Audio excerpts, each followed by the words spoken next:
TV 15 news కి స్వాగతం. ముందుగా ముఖ్యాంశాలు.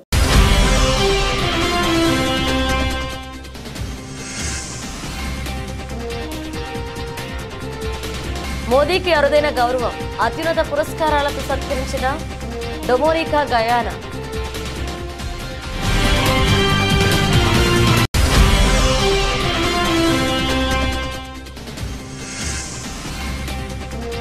కాగ్ నూతన అధిపతిగా సంజయ్ మూర్తి ప్రమాణ స్వీకారం. జయమూర్తి చేత ప్రమాణం చేయించిన రాష్ట్రపతి ద్రౌపది ముర్ము.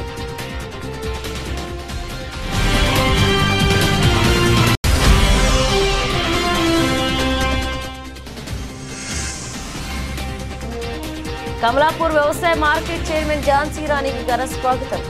హాజరైన రాష్ట్ర ఉపాధ్యక్షుడు నరేందర్.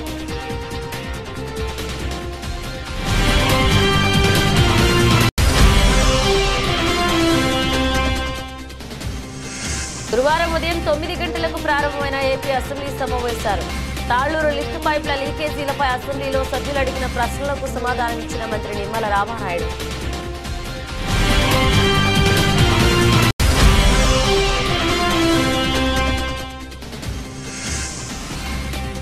శాసనసభలో మంత్రి నాదెండ్ల మనోహర్ను ప్రశంసించిన సీఎం. దీపం పథకాన్ని సమర్థవంతంగా అమలు చేస్తున్నారని అభినందించిన చంద్రబాబు.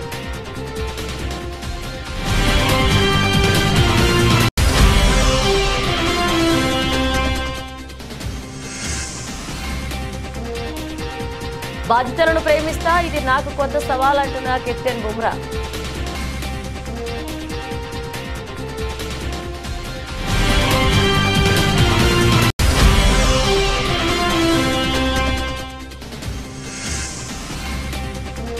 అల్లు అర్జున్ పుష్ప 2 మూవీపై భారీ అంచనాలు.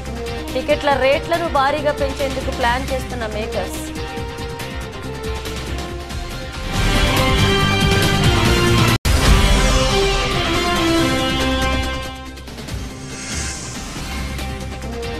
స్టాక్ మార్కెట్లలో కొనసాగుతున్న నష్టాలు. భారీగా పతనమైన అదానీ గ్రూప్ షేర్లు.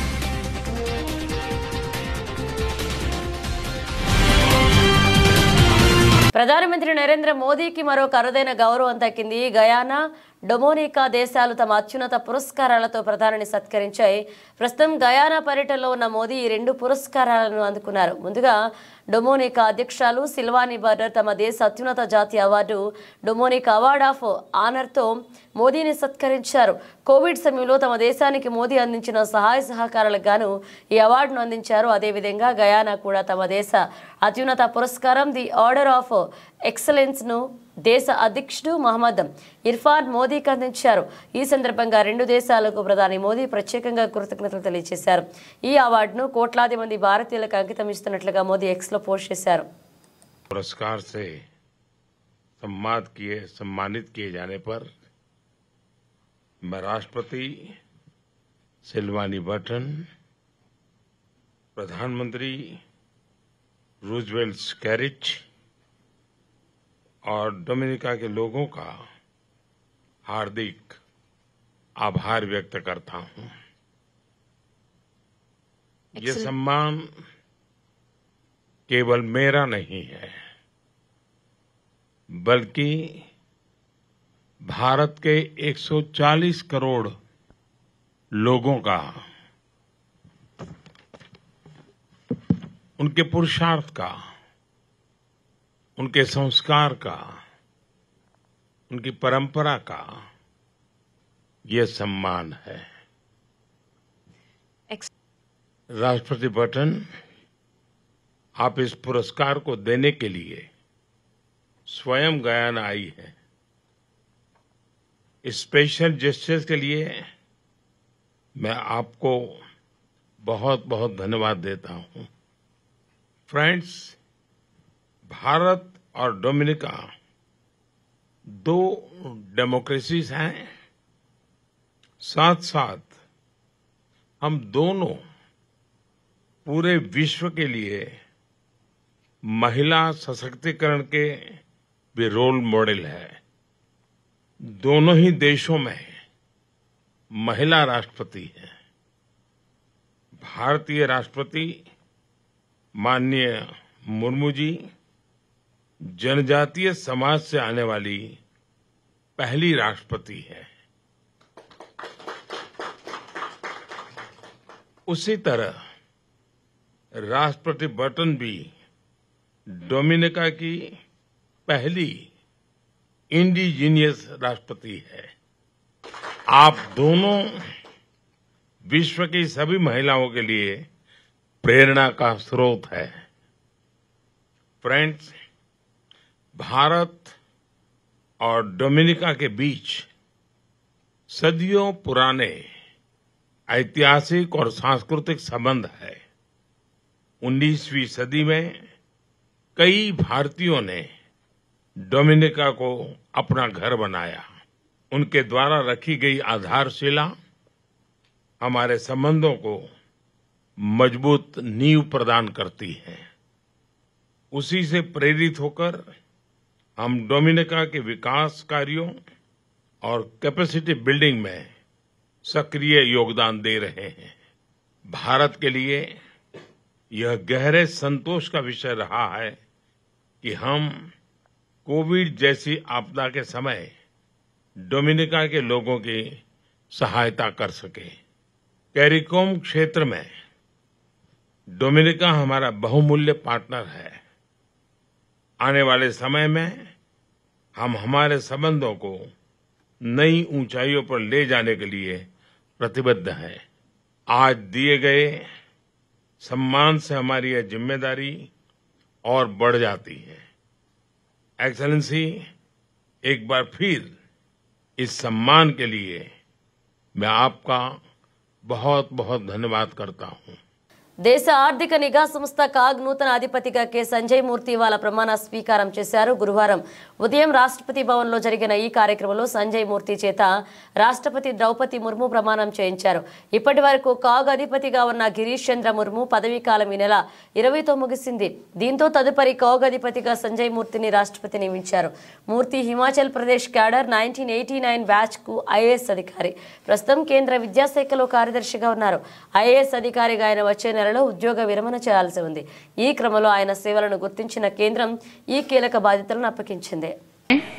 मैं कोंड्रू संजय मूर्ति जो भारत का नियंत्रक महालेखा परीक्षक नियुक्त हुआ हूँ, जो भारत का नियंत्रक महालेखक परीक्षक नियुक्त हुआ हूँ, ईश्वर की शपथ लेता हूँ ईश्वर की शपथ लेता हूँ कि मैं विधि द्वारा स्थापित भारत के संविधान के प्रति कि मैं विधि द्वारा स्थापित भारत के संविधान के प्रति सच्ची श्रद्धा और निष्ठा रखूंगा। सच्ची श्रद्धा और निष्ठा रखूंगा। मैं भारत की प्रभुता और अखंडता अक्षुण्ण रखूंगा मैं भारत की प्रभुता और अखंडता अक्षुण्ण रखूंगा तथा मैं सम्यक प्रकार से और श्रद्धापूर्वक तथा अपनी पूरी योग्यता ज्ञान और विवेक से तथा मैं संपूर्ण प्रकार से और श्रद्धापूर्वक तथा अपनी पूरी योग्यता ज्ञान और विवेक से अपने पद के कर्तव्यों का अपने पद के कर्तव्यों का भय या पक्षपात अनुराग या द्वेष के बिना पालन करूंगा। भय या पक्षपात अनुराग या द्वेष के बिना पालन करूंगा तथा मैं संविधान और विधियों की मर्यादा बनाए रखूंगा तथा मैं संविधान और विधियों की मर्यादा बनाए रखूंगा।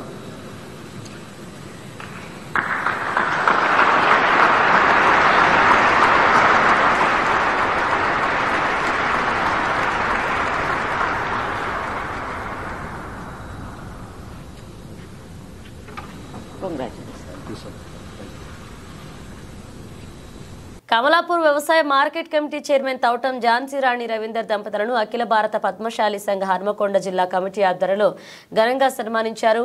హన్మకొండలోని చైర్మన్ ఝాన్సీ రాణి నివాసంలో ఏర్పాటు చేసిన ఆత్మీయ సన్మాన కార్యక్రమంలో అఖిల భారత పద్మశాలి సంఘం రాష్ట్ర ఉపాధ్యక్షులు వడ్నాల నరేందర్, జిల్లా అధ్యక్షులు బచ్చు ఆనందం పూలతో శాలువాతో ఘనంగా సన్మానించి మార్కండేయ దేవుని ఫోటోను బహుమానంగా అందజేశారు. అనంతరం స్వీట్లు పంపిణీ చేసి చైర్మన్ ఎంపికైనందుకు శుభాకాంక్షలు తెలిపారు. ఈ సందర్భంగా తౌటం ఝాన్సీ రాణి రవీందర్ మాట్లాడుతూ 35 ఏళ్ల కష్టాన్ని కాంగ్రెస్ పార్టీ గుర్తించి కమలాపూర్ వ్యవసాయ మార్కెట్ కమిటీ చైర్మన్ పదవికి అప్పగించినందుకు చైర్మన్ పదవికి సహకరించిన మంత్రులకు కాంగ్రెస్ పెద్దలకు ప్రత్యేక అభినందనలు తెలిపి రైతుల సంక్షేమ ధ్యేయంగా సమస్యల పరిష్కారం కోసం పనిచేస్తామని చెప్పారు. మన మనగడ నిలుస్తుంది అని ముఖ్యమంత్రి కిందున్న మంత్రులు అందరూ తలంచింది కాబట్టిగానే ఇవాళ మార్కెట్ కమిటీకి ఝాన్సీ రాణిని చైర్మన్గా నియమించడం జరిగింది. దీన్ని మనం ఒక బలంగా విశ్వసించి రాబోయే మున్సిపల్ ఎన్నికలలో, రాబోయే మండల ఎన్నికల్లో, రాబోయే కార్పొరేషన్ ఎన్నికల్లో మనం ముందుండి అన్నిట్లో మనం పదవులు సాధించుకోవాలి. ప్రభుత్వ దృష్టికి వీళ్ళకి ఇవ్వకపోతే, మద్దతు ఇవ్వకపోతే మనకు చాలా దెబ్బ తగ్గుద్ది అని వారు కూడా ఆలోచించే లెవెల్లో మన ఐక్యతను చాటవలసిన అవసరం ఉన్నది. దాన్ని మనం బలంతో ప్రభుత్వాల దృష్టికి, పార్టీల దృష్టికి కష్టపడే తత్వం ఉన్నది, నిబద్ధతో నిజాయితీతో పనిచేసేటువంటి తత్వం ఉన్నది. కానీ కొట్లాడి పదవులు అడిగే దగ్గర మాత్రం మనం చాలా వెనకబడిపోతున్నాం. ఎక్కడో ఒక దగ్గర కొట్లాడి సాధించుకుంటున్నారు. అందులో మన కృష్ణమోహన్ పోరాటం చేస్తేనే వాళ్ళకు అక్కడ జిల్లా డైరెక్టర్, కేడీసీసీ డైరెక్టర్ దక్కింది. మరి ఈ పదవి విషయంలో కూడా ఖచ్చితంగా మా కమ్యూనిటీ పెద్దది. ఒక 35 సంవత్సరాలుగా నేను పార్టీ మారకుండా పార్టీని పట్టుకొని పనిచేస్తున్నా కాబట్టి ఖచ్చితంగా నాకు అవకాశం ఇవ్వాలని చెప్పేసి అని అధిష్టానం దగ్గర నేను గట్టిగా కొట్లాడడం జరిగింది. మరి దానికి నా బలం ఏంటంటే, నేను 35 సంవత్సరాలు పనిచేసినటువంటి ఆ ఒక్క బలమే కాకుండా ఇంత పెద్ద నా కుటుంబ సమూహం, నా కుల సమూహం, మీ అందరి ధైర్యం, దాంతోనే నేను ముందుకు పోయి గట్టిగా అడగడం జరిగింది. మరి దాన్ని గ్రహించి రాష్ట్ర రవాణా శాఖ మంత్రులు పొన్నం ప్రభాకర్ గౌడ్ గారు, హుజురాబాద్ నియోజకవర్గ ఇన్ఛార్జి ఉడతల ప్రణవ్ బాబు గారు మరి నా సేవలను గుర్తించి మాకు ఈ పదవి ఇవ్వడం జరిగింది. మేము ఇక నుండి ఆంధ్రప్రదేశ్ అసెంబ్లీ బడ్జెట్ సమావేశాలు గురువారం ఉదయం 9 గంటలకు ప్రారంభమై ప్రశ్నోత్తరాల సమయం కొనసాగుతుంది. పుష్కర ఎత్తిపోతల పథకంలో భాగమైన తాళ్లూరు లిఫ్ట్ పైపుల లీకేజీలపై అసెంబ్లీలో సభ్యులు అడిగిన ప్రశ్నలకు మంత్రి నిమ్మల రామానాయుడు సమాధానమిచ్చారు. లిఫ్ట్ స్కీముల నిర్వహణ, మోటార్ల మరమ్మతులకు చంద్రబాబు ప్రాధాన్యత ఇవ్వగా జగన్ ఎత్తిపోతలు నిర్వీర్యం చేశారని, అందుకే జగన్ హయాంలో 1040 లిఫ్ట్ స్కీమ్లకు గాను 450 స్కీములు మూతపడ్డాయన్నారు. గత పాలన పాపం ఫలితంగా లిఫ్ట్ స్కీములు పనిచేయక 4 లక్షల ఎకరాలు బీడుపడ్డాయన్నారు. తాళ్లూరు లిఫ్ట్ మాత్రమే కాదు, రాష్ట్రంలో అన్ని లిఫ్టులు ప్రస్తుతం శిథిలావస్థలో ఉన్నాయన్నారు. తాళ్లూరు లిఫ్టుకు సంబంధించి పిఎస్సి పైపుల స్థానంలో ఎంఎస్ పైపుల ఏర్పాటుకు అంచనాలు రూపొందిస్తున్నామని మంత్రి నిమ్మల రామానాయుడు పేర్కొన్నారు. భారతదేశంలో గంగా నది తర్వాత అత్యంత పేరుగాంచినటువంటి నది మన గోదావరి నది. అందుకే దీన్ని దక్షిణ గంగా అని కూడా మనం పిలుస్తూ ఉంటాం అధ్యక్ష. ఏదైతే 12 సంవత్సరాలకు వచ్చేటువంటి ఈ గోదావరి పుష్కరాలు ఏవైతే ఉన్నాయో, బృహస్పతి ఒక్కొక్క ఏడాది ఒక్కొక్క రాశిలో ఉంటూ సింహరాశిలోకి ప్రవేశించినప్పుడు ఈ 12 సంవత్సరాలకు ఒకసారి పుష్కరాలు మనకు వస్తూ ఉంటాయి అధ్యక్ష.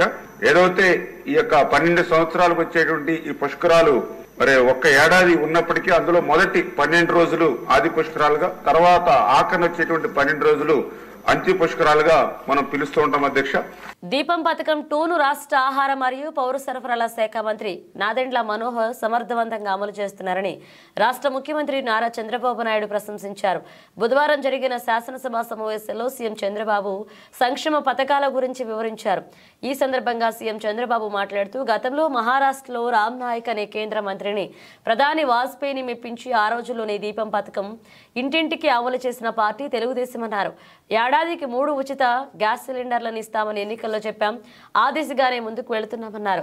కొందరు తెలియని వాళ్లు గ్యాస్ ఎక్కడొచ్చినారని మాట్లాడుతున్నారని, ఇది క్యాష్ కాదు చేతికి ఇవ్వడానికి గ్యాస్ అని చెలోక్తి విసిరారు. కేవలం రేషన్ కార్డు, ఆధార్ కార్డు ఆధారంగానే గ్యాస్ బుకింగ్ చేసుకునే వారందరికీ ఉచితంగానే ఇస్తున్నామన్నారు. ఇప్పటికైనా వాస్తవం తెలుసుకుని విమర్శలు మానుకోవాలన్నారు.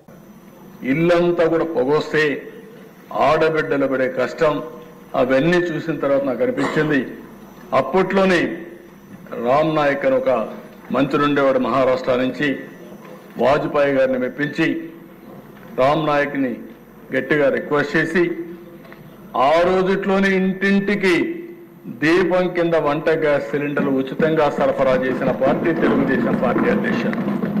ఈరోజు అలాంటి కార్యక్రమాన్ని మళ్ళీ రిపీట్ చేశాం. మనోహర్ గారు మంత్రిగా చాలా సమర్థంగా దాన్ని చేశారు. ఒకే హామీ ఇచ్చాం, సంవత్సరానికి 3 ఉచిత గ్యాస్ సిలిండర్లు ఇస్తా ఉన్నాం. ప్రతి సంవత్సరం 3 ఉచిత గ్యాస్ సిలిండర్లు ఇచ్చే బాధ్యత ఈ ప్రభుత్వం తీసుకుంటున్నామని చెప్పి కూడా నేను మీకు తెలియజేస్తున్నాను. చంద్రబాబు ప్రభుత్వం శాసనసభలో ప్రవేశపెట్టిన బడ్జెట్ ఆర్థిక సర్వే డేటా వైకాపా ప్రభుత్వ పనితీరు ఎలా ఉందో వెల్లడిస్తుంది. అప్పులు మా హయాంలో తక్కువ, పారిశ్రామిక అభివృద్ధి ఎక్కువ అని ఆ గణాంకాలు చెప్తున్నాయి. సూపర్ 6 హామీలు అమలు చేయకుండా ఎగ్గొట్టేందుకే వైకాపా ప్రభుత్వంలో ఆర్థిక వ్యవస్థ కుప్పకూలిందని ప్రచారం చేస్తున్నారని శాసనసభలో వైకాపా పక్ష నాయకుడు వైఎస్ జగన్మోహన్ రెడ్డి విమర్శించారు. బుధవారం ఆయన తాడేపల్లిలోని ఆయన నివాసంలో విలేకరులతో మాట్లాడారు. కోవిడ్ ఉన్న దేశంలో 2019-24 మధ్య సగటు వృద్ధి రేటు 9.28%, రాష్ట్రంలో మేం సాధించి 10.6%, టీడీపీ హయాంలో సగటును పారిశ్రామిక వృద్ధి 11.92% ఉంటే మా హయాంలో 12.61% సాధించామని, బాబు హయాంలో అప్పుల వృద్ధి రేటు 19.54%, మా హయాంలో 15.61% అన్నారు. ఈ ప్రభుత్వం సూపర్ 6లో పెద్ద పథకాలు ఇవ్వడం లేదని, దీపంలోనూ మోసం చేస్తుందన్నారు. రాష్ట్రంలో 1.85 కోట్లు గ్యాస్ కనెక్షన్లు, 3 సిలిండర్లు ఉచితంగా ఇవ్వాలంటే 4,200 కోట్లు కావాలి. ఒక సిలిండర్కు అవసరమైన నిధులు బడ్జెట్లో ఇవ్వలేదు. ఆర్థిక పౌర సరఫరాల శాఖల మంత్రులు వేరువేరు మాటలు చెబుతున్నారు. మెగా డిఎస్సిని ఆలస్యం చేస్తున్నారన్నారు. 2023-24లో ఎన్టీఆర్ వైద్యారోగ్య సేవకు 3,762 కోట్లు ఖర్చు చేసినట్లుగా చూపారు. మేం నిధులిస్తే వారి పథకం పేరుతో ప్రచారం చేసుకోవడం ఏంటి అని జగన్ విమర్శించారు. 3,13,000 కోట్లు తాను దిగిపోయే నాటికి ఉన్న అప్పులు వైఎస్ఆర్సీపీ ప్రభుత్వం దిగిపోయే నాటికల్లా 6,46,000 కోట్ల రూపాయలను తానే తేల్చి చెప్పాడు. తాను ప్రవేశపెట్టిన బడ్జెట్ డాక్యుమెంట్లే సాక్ష్య ఆధారాలతో సహా ఇక్కడ ప్రవేశపెడతా ఉన్నాం. మరి ఇంతకుముందు నేను అడిగినట్టుగానే మరొకసారి ఇదే చంద్రబాబు నాయుడు గారిని ఇవే విషయాలను మరొకసారి మళ్ళీ అడుగుతా ఉన్నా. అయ్యా, అబద్ధాలు చెప్పడం ధర్మమేనా అని. ఎక్కడ 11 లక్షల కోట్లని ఒకసారి, 12.5 లక్షల కోట్లని మరోసారి, చివరకు 14 లక్షల కోట్లు అని చెప్పి దాన్ని ఎన్నికల నాటికల్లా 14 లక్షల కోట్లు అని చెప్పి దాన్ని తీసుకొని వెళ్ళి ఇలా తప్పుడు ప్రచారాలు చేయడం ధర్మమేనా అని చెప్పి ఇదే పెద్ద మనిషిని చంద్రబాబు నాయుడు గారిని గట్టిగా నిలదీస్తూ అడుగుతున్నాం. ఇదే మాదిరిగానే చంద్రబాబు నాయుడుకి సంబంధించిన తన ఎల్లో మీడియా ఇదే దుష్ప్రచారాన్ని కొనసాగిస్తూ ఏ రకంగా ఒక ఒక ఆర్గనైజ్డ్ క్రైమ్ ఎలా చేస్తారు అనేది ఇంతకుముందు కూడా చూపించినాం. అంటే వ్యవస్థీకృత నేరాలు చేసే ఒక వ్యవస్థ వీళ్ళకి మాత్రమే ఉంది. సంక్షేమం, అభివృద్ధి, సుపరిపాలన ఎన్డీఏ విధానం. పేదల ఆదాయం పెరగాలి, ఖర్చులు తగ్గాలి, ప్రజల జీవన ప్రమాణాల పెరుగుదలే ధ్యేయంగా పనిచేస్తాం. సూపర్ 6 మేనిఫెస్టో హామీలను అమలు చేస్తూ ముందుకు వెళ్తున్నాం. సంక్షేమం ప్రారంభమైంది టీడీపీ ఆవిర్భావంతోనే. ప్రతి మనిషికి కూడు, గుడ్డ, నీడ లాంటివి ఉండాలనేది ఎన్టీఆర్ ఇచ్చిన నినాదం. అలాగే ఎన్టీఆర్ 2 రూపాయలకే కిలో బియ్యం ప్రవేశపెట్టారు. అది ఇప్పుడు దేశం మొత్తం అమలైంది. పేదలకు పింఛన్ 30లతో ప్రారంభించారు. రైతులను ఆదుకునేందుకు 50లకే హార్స్ పవర్ విద్యుత్ అందించాం. పేదలు ఉండాల్సింది గుడిసెల్లోనే కాదు, పక్కా ఇళ్లలోని ఆలోచించి ఇళ్లు కట్టించారు. సగం ధరకే జనతా వస్త్రాలు పంపిణీ చేశారని సీఎం చంద్రబాబు అన్నారు. 162 రోజుల కూటమి పాలనపై సీఎం చంద్రబాబు శాసనసభలో ప్రసంగించారు. ఆంధ్రప్రదేశ్ రాష్ట్రంలో ఆ రోజు సమైక్య ఆంధ్రప్రదేశ్లో కానీ, ఇప్పుడు నవ్యాంధ్రప్రదేశ్లో కానీ మరే ఏ నేతకు దక్కని గౌరవం నాకు దక్కింది. ఇన్ని సంవత్సరాలు సమైక్య ఆంధ్రప్రదేశ్లో 9 సంవత్సరాలు అందరికంటే ఎక్కువ ముఖ్యమంత్రిగా ఉండే అవకాశం వచ్చింది. 10 సంవత్సరాలు ప్రతిపక్ష నాయకుడిగా పనిచేసే అవకాశం వచ్చింది. అదే మరి ఇక్కడ ఒకసారి రెండోసారి ముఖ్యమంత్రిగా, ఒకసారి ప్రతిపక్షంలో పనిచేసే అవకాశం ప్రజలు ఇచ్చారు. అదే ఇంకొక విధంగా దిశ అనునిత్యం కష్టపడి పనిచేయడం, నిజాయితీగా ఉండడం, అనుక్షణం ప్రజలు వాళ్ళ బిడ్డల సంక్షేమమే ధ్యేయంగా పనిచేస్తూ వచ్చాను. అందుకే 4 దశాబ్దాలుగా ప్రజలు ఆదరించారు. వాళ్లకు నా జీవితాంతం కూడా రుణపడి ఉంటానని చెప్పి మరొక్కసారి ప్రజలందరికీ విజ్ఞప్తి చేస్తున్నాను. కడప స్టీల్ ప్లాంట్ అంటే కొబ్బరికాయలు కొట్టే ప్రాజెక్టుగా మారిపోయిందని ఏపీసీసీ చీఫ్ షర్మిల మండిపడ్డారు. రాష్ట్రంలో అధికారం మారిన ప్రతిసారి నూతన ముఖ్యమంత్రి టెంకాయ కొట్టడం ఆనవాతి అయిపోయిందని ఆమె ఆగ్రహాన్ని వ్యక్తం చేశారు. తనపై వైఎస్ విజయలక్ష్మిపై సోషల్ మీడియాలో పోస్టులు పెట్టిన వారిని అరెస్ట్ చేయాలని డిమాండ్ చేశారు షర్మిల. సోషల్ మీడియాలో అసభ్యకర పోస్టులు పెడుతూ వేధింపులకు గురి చేసేవారిని కఠినంగా శిక్షించాలని ఏపీసీసీ చీఫ్ వైఎస్ షర్మిలారెడ్డి అన్నారు. వైఎస్ వివేకానందరెడ్డి కుమార్తె సునీత, వైఎస్ విజయలక్ష్మి తనపైన సోషల్ మీడియాలో పోస్టులు పెట్టించిన కడప ఎంపీ అవినాష్ రెడ్డిని తక్షణమే అరెస్ట్ చేయాలని షర్మిల డిమాండ్ చేశారు. తమ అందరిపై అవినాష్ రెడ్డి పోస్టులు పెట్టించారని, పోలీసుల నిర్ధారణకు వచ్చారని, అలాంటప్పుడు అతన్ని ఎందుకు విచారించడం లేదు, అరెస్టు చేయడం లేదు అంటూ ఆమె ప్రశ్నించారు. ఇలాంటి వారిని కఠినంగా శిక్షించాల్సిందే అంటూ డిమాండ్ చేశారు. కడప స్టీల్ ప్లాంట్ కోసం కడప కలెక్టర్ కార్యాలయం ఎదుట షర్మిల నిరసన కార్యక్రమాన్ని చేపట్టారు. ఈ సందర్భంగా ఆమె వినూత్న నిరసన చేపట్టారు. కడప స్టీల్ ప్లాంట్ అంటే కొబ్బరికాయలు కొట్టే ప్రాజెక్టు అంటూ కొబ్బరికాయలతో కలెక్టరేట్ ఎదుట నిరసనకు దిగారు.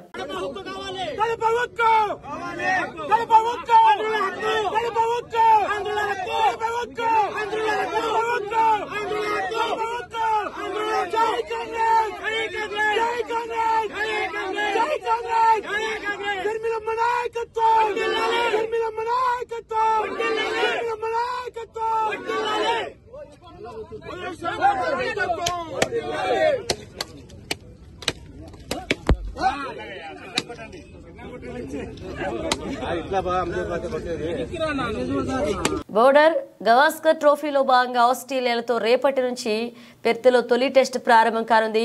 రోహిత్ శర్మ గైర్హాజరు నేపథ్యంలో ఆ టెస్ట్ మ్యాచ్ కు బుమ్రా కెప్టెన్సీ బాధ్యతలను చేపట్టనున్నారు. ఈ నేపథ్యంలో ఆయన ఇవాళ మీడియాతో మాట్లాడారు. కెప్టెన్సీని ఓ పోస్ట్ గా భావించడం లేదని, బాధ్యతలను ప్రేమిస్తారని, కఠినమైన పని చేయడం చిన్నపాటి నుంచి అలవాటు అని, కఠిన పరిస్థితులు ఎదుర్కోవడం ఒక సమస్య కాదు అని, దీన్ని కొత్త ఛాలెంజ్ గా భావిస్తానంటూ బుమ్రా పేర్కొన్నారు. రోహిత్ కెప్టెన్సీలో అయినా లేక కోహ్లీ కెప్టెన్సీలో అయినా అన్ని విధాలా తన శక్తిని ప్రదర్శించినట్లుగా చెప్పాడు. రోహిత్ కోహ్లీ నుంచి నేర్చుకున్నారని, సీనియర్ ప్లేయర్ అయిన తర్వాత కొత్త వారికి తన అనుభవాలు చెప్పినట్లుగా బుమ్రా వెల్లడించాడు. చాలా తక్కువ మంది ఆటగాళ్లు టెస్ట్ క్రికెట్ ఆడారని, కెప్టెన్లు కూడా తక్కువే అని, తర్వాత జట్టుకు కెప్టెన్సీ బాధ్యతలు చేపట్టడం భారత్ సంతోషంగా ఉందన్నారు. ఇటీవలే న్యూజిలాండ్తో జరిగిన టెస్ట్ సిరీస్లో ఇండియా దారుణంగా ఓడింది. 3-0 తేడాతో ఆ సిరీస్ను కోల్పోయింది. అయితే ఆ ఓటమి గురించి ఆలోచించడం లేదు అని, కొత్త సిరీస్పై తాము ఫోకస్ పెట్టినట్లుగా బుమ్రా తెలియజేశారు. కివీస్తో జరిగిన సిరీస్ నుంచి గుణపాఠాలు నేర్చుకున్నామని, కానీ ఆ పరిస్థితులను వేరన్నారు. ఇక ఆస్ట్రేలియాతో అదే తుది జట్టును కూడా ఫైనలైజ్ చేశామని, కానీ టాప్ సమయంలోనే జట్టు సభ్యుల వివరాలను వెల్లడించనున్నట్లుగా బుమ్రా తెలియజేశారు.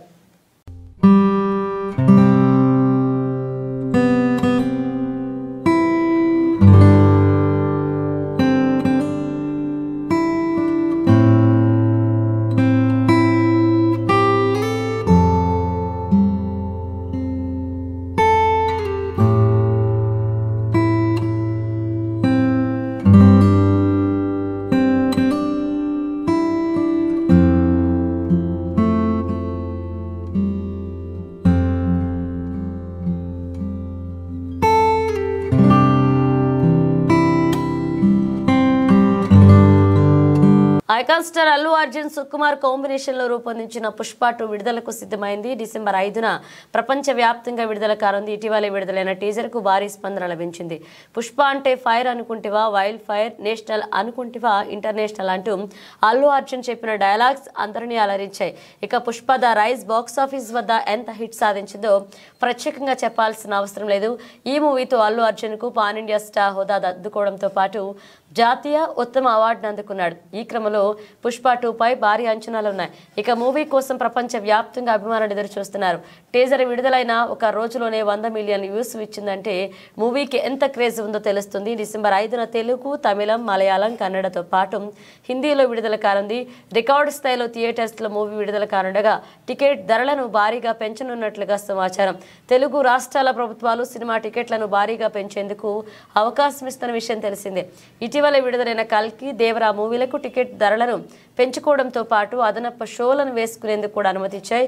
ఈ క్రమంలోనే పుష్ప 2 టికెట్ల ధరలను సైతం పెద్ద ఎత్తున పెంచనున్నట్లుగా తెలుస్తోంది. वाह, तूफान से पहले का सन्नाटा, icon star Allu Arjun. Sir, we are playing the trailer, but Before that, sir, we manifested your national award. Each and every fan is super excited. We are here in Patna. I want you to say a few words and then we'll get down to the countdown. Sir ne keh diya pehle countdown karenge and he would be here. So can we all do the countdown together? Ho jaye Patna walo. Chalo bhaiya, ye clear kar denge ताकि सब लोग sir के साथ देख पाएं, है ना? 10, 9, 8, 7, 6, 5, 4, 3, 2, 1. దేశీయ స్టాక్ మార్కెట్లలో నష్టాలు కొనసాగుతున్న అదాని గ్రూప్ షేర్ల పతనం విదేశీ నిధుల ఉపసంహరణ నేపథ్యంలో గురువారం బెంచ్ మార్క్ సూచీలు మరొకసారి పతనమవుతున్నాయి. వరుస 7 సెషన్స్లో నష్టాల అనంతరం మంగళవారం లాభాలను నమోదు చేసే ఆసియా మార్కెట్లలో ప్రతికూల పవనాల నేపథ్యంలో మార్కెట్లు పడిపోతున్నాయి. ఈ క్రమంలో గురువారం ప్రారంభంలోని బీఎస్ఈ సెన్సెక్స్ 468.17 పాయింట్ల పతనమై 77,110.21 వద్ద మొదలైంది. నేషనల్ స్టాక్ ఎక్స్చేంజ్ నిఫ్టీ 179.75 పాయింట్లు పతనమై 23,338.75 పాయింట్ల వద్ద షూరైంది. సోలార్ విద్యుత్ కాంట్రాక్ట్ విషయంలో అదానీ గ్రూప్ అధినేత గౌతమ్ అదానీపై అమెరికాలో వారెంట్ జారీ అయింది. అదానీతో పాటు 7 యుఎస్లో $1 బిలియన్ విలువైన లంచం ఇవ్వడంతో పాటు మోసానికి పాల్పడ్డట్లుగా ఆరోపణలున్నాయి. ఈ విషయంలో అమెరికా కోర్టులో విచారణ జరిగింది. ఈ క్రమంలో అదానీ ఆయన మేనల్లుడిపై వారెంట్లు జారీ అయ్యాయి. అమెరికా విదేశీ ఇన్వెస్టర్ల నుంచి వేల కోట్ల సంపదను ఆకర్షించినట్లుగా గౌతమ్ అదానీపై అభియోగాలను నమోదు చేశారు. ఈ క్రమంలో సెన్సెక్స్ స్టాక్ లో అదానీ పోర్ట్స్ 10% పడిపోయింది. Adani enterprises, Adani green energy, Adani energy solutions తో సహా ఇతర అదానీ గ్రూప్స్ స్టాక్స్ సైతం ప్రారంభంలోనే భారీగా పతనమయ్యాయి. State Bank of India, IndusInd bank, అలాగే ఎన్టీపీసీ, టాటా మోటార్స్ సైతం నష్టాల్లో ఉన్నాయి.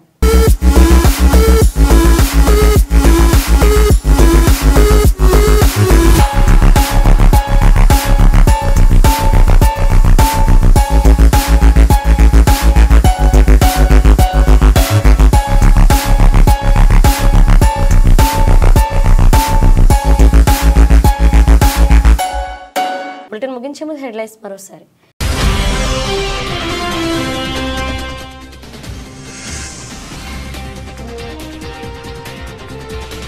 మోదీకి అరుదైన గౌరవం, అత్యున్నత పురస్కారాలతో సత్కరించిన డొమోనికా గయానా.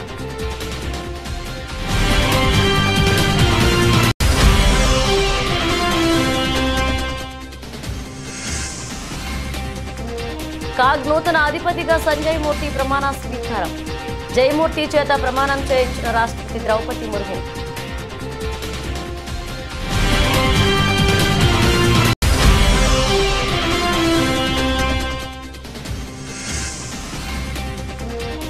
కమలాపూర్ వ్యవసాయ మార్కెట్ చైర్మన్ ఝాన్సీ రాణికి ఘన స్వాగతం.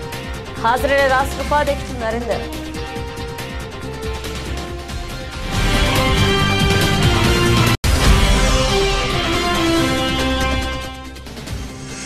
గురువారం ఉదయం 9 గంటలకు ప్రారంభమైన ఏపీ అసెంబ్లీ సమావేశాలు. తాళ్లూరు లిఫ్ట్ పైప్ల లీకేజీలపై అసెంబ్లీలో సభ్యులు అడిగిన ప్రశ్నలకు సమాధానమిచ్చిన మంత్రి నిమ్మల రామానాయుడు.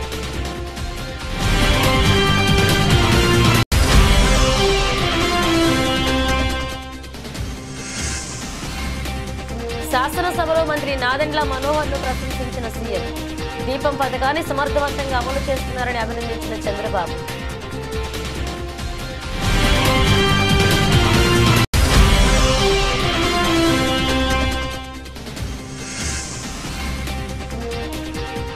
బాధితులను ప్రేమిస్తా, ఇది నాకు కొత్త సవాల్ అంటున్న కెప్టెన్ బుమ్రా.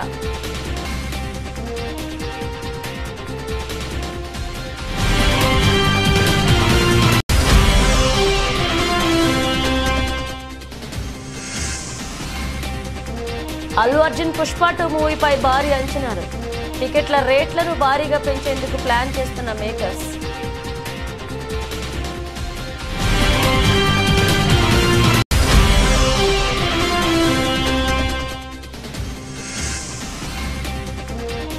స్టాక్ మార్కెట్లలో కొనసాగుతున్న నష్టాలు.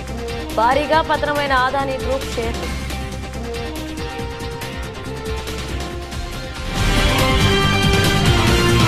బులెటిన్ అప్డేట్స్ మరిన్ని అప్డేట్స్తో మళ్ళీ కలుద్దాం.